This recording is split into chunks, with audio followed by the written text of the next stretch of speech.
Beximco group, summit group, S Alam group এবং হয়তো কানটান্নে মাথা আসে একসাথে বসুন্ধরা গ্রুপ। এই কয়েকটা গ্রুপ আছে, বাট প্রথম তিনটা বিশেষ করে এস আলম, সামিট এবং বেক্সিমকো, এই তিনটা গ্রুপ বিশালভাবে এই দেশের সম্পদ লুটপাট করে ব্যবসা করেছে।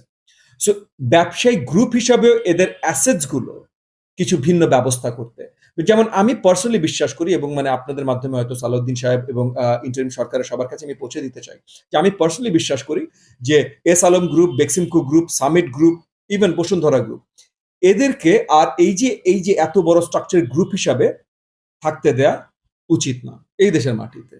এবং তাদেরকে কি করা যেতে পারে?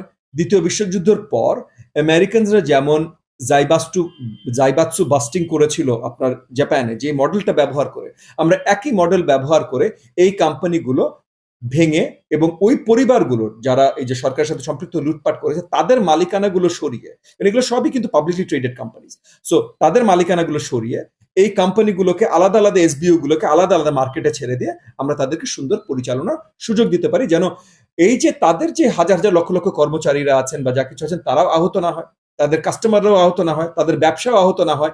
কিন্তু এই যে যে পরিবারগুলো লুটতরাজ করেছে এই লুটতরাজেরও অনেকাংশ আমরা ফেরত পাই এবং তাদের যে শক্তিগুলো ছিল এই শক্তিগুলো আর এই দেশের মাটিতে না থাকে। এটাকে আসলে সত্যিকারের নাম দিতে হবে গণ আন্দোলন। হ্যাঁ? মানে ছাত্ররা শুরু করেছে, কিন্তু যে আন্দোলন বিজয় লাভ করেছে সেটা গণ আন্দোলন। ছাত্রদের নেতৃত্বে, সেটাও আমাদের মানতে হবে। কিন্তু গণ আন্দোলন। সো গণ আন্দোলনে যারা আহত হয়েছেন, যারা নিহত হয়েছেন, যারা ত্যাগ স্বীকার করেছেন, তাদের সবার মূল্যায়ন করতে হবে। এবং আমি আপনাকে এইটাও বলতে পারি ভাই, যদি ১,০০০ ছাত্র মরে থাকে তাহলে ১,০০০ নন ছাত্র মরেছে। যদি সর্ট অফ ১,০০০ এর বেশি ছাত্র মরে থাকে তাহলে তার আরো বেশি নন ছাত্র মরেছে। মানে ছাত্রদের সাথে অনেক তরুণরা ছিল যারা ছাত্র ছিল না ভাই, তাদের বন্ধু বান্ধব হিসেবে নেমেছিল বা দেখেছে ভাই যে আরেকজন তরুণকে গুলিবিদ্ধ হচ্ছে। মানে আপনি যে কোনো হাসপাতালে আজকে যান, সারোয়ার্দী যান, আপনি সর্ট অফ ওই যে আপনার কি বলার নাম, যে কোনো বড় হাসপাতাল, পাবলিক, প্রাইভেট, হ্যাঁ, ঢাকা মেডিকেলে যান, যে কোনো হাসপাতালে যান, আপনি যখন দেখবেন এক একটা ওয়ার্ডে ৬০, ৭০, ৮০, ৯০, ১০০ জন গুলি খাওয়া পড়ে আছে, ওর মধ্যে ২০ জন ছাত্র, ৮০ জন ছাত্র না। আমরা তো এই হসপিটালগুলো ভিজিট করছি এবং বাকি ৮০ জনের ভিতরে ৫০ জন তরুণ, ৩০ জন, বাকি ৩০ জন তরুণও না। যে ৫০ জন তরুণ তারা ওই এলাকায় দোকানদার ছিল, এই চাকরিরত ছিল, ওই চাকরিরত ছিল, নেমে গেছে ছাত্রদের সাথে। যারা তরুণ না তাদের ভিন্ন অনেক পরিচয় আছে, পলিটিক্যাল পরিচয় আছে, নন পলিটিক্যাল পরিচয় আছে, কিন্তু তারা নেমে গেছে। সো তাহলে যদি আপনি যান ৩০ জন, ২০ জন বা ৩০ জন ছাত্র আর ৭০, ৮০ জন নন ছাত্র, তাহলে এটা কি ছাত্র আন্দোলন না গণ আন্দোলন? গণ আন্দোলন ভাই। এভরিবডি, মানে পুরো বাংলাদেশ নেমে এসছিল এবং জনগণের উপরে গুলি করা হয়েছে। হাজার হাজার নিহত বাংলাদেশের জনগণ হয়েছে। আমরা ওই যে কার ছাত্র কার্ড আছে, কার ছাত্রর কার্ড নেই, এগুলো দেখা এখন বন্ধ করি ভাই। গণ আন্দোলন হয়েছে, এই গণ আন্দোলন আমাদেরকে হাসিনা সরকারের পতন নিশ্চিত করেছে আমাদের জন্য। তো যারা নিশ্চিত করেছে ভাই তাদের মূল্যায়ন করতে হবে, তাদের সম্মান শ্রদ্ধা যা কিছু দেবার দিতে হবে। এখানে যদি আমরা শুধু বলতে থাকি রাজনীতিবিদ অরাজনীতিবিদ, তাইলে আমরা ভুল করবো। একইভাবে আমরা যদি বলতে থাকি ছাত্র শিক্ষার্থী না, তাইলেও আমরা ভুল করব। যারা ত্যাগ স্বীকার করেছে তাদের সবার মূল্যায়ন প্রয়োজন।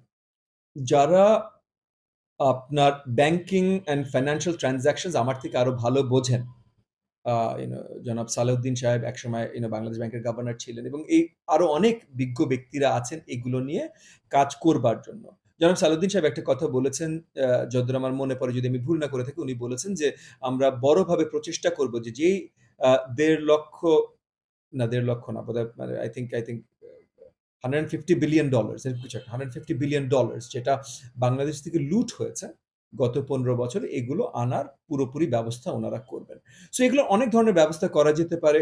আমরা সর্ট অফ স্পেশালি মনে করেন যুক্তরাষ্ট্রের সরকারের সাথে কাজ করতে পারি যে এদের স্পেসিফিক, এদের নামে নামে এদের ক্রাইমস এর জন্য এদের এগেনস্টে স্যাংশন দেয়া, যেন এরা আর কোথাও ডলার ট্রানজাকশন না করতে পারে, এরা ডলারগুলো সরাতে না পারেন। যখন সরাতে পারবেন না তখন আমেরিকান সরকারের সাথে দখল এফবিআই এর সহযোগিতা নিয়ে আমরা কাজ করতে পারি যে এই টাকাগুলো, মানে এই যে এই ফরেন কারেন্সি গুলো আমরা একসাথে যতখানি আর কি পারি আমরা ট্র্যাক করে তারপর দেশে ফেরত নিয়ে আসা। এগুলো একটু লম্বা প্রসেস হবে যতদূর আমার মনে হয়, বাট এই কাজগুলো আমরা করতে পারি। যারা বাংলাদেশে লুটপাট করেছেন, দেখেন এই যে আজকেও যেটা একটু আগে বলছিলাম যে একজনের অফিসে বা ফ্ল্যাটে বা বাসায় বস্তায় বস্তায় শত শত হাজার হাজার কোটি টাকা পাওয়া যাচ্ছে, এগুলো আমাদের ব্যাংকিং সিস্টেমে ফেরত ঢুকিয়ে নেওয়া। এবং যারা স্পেশালি আমি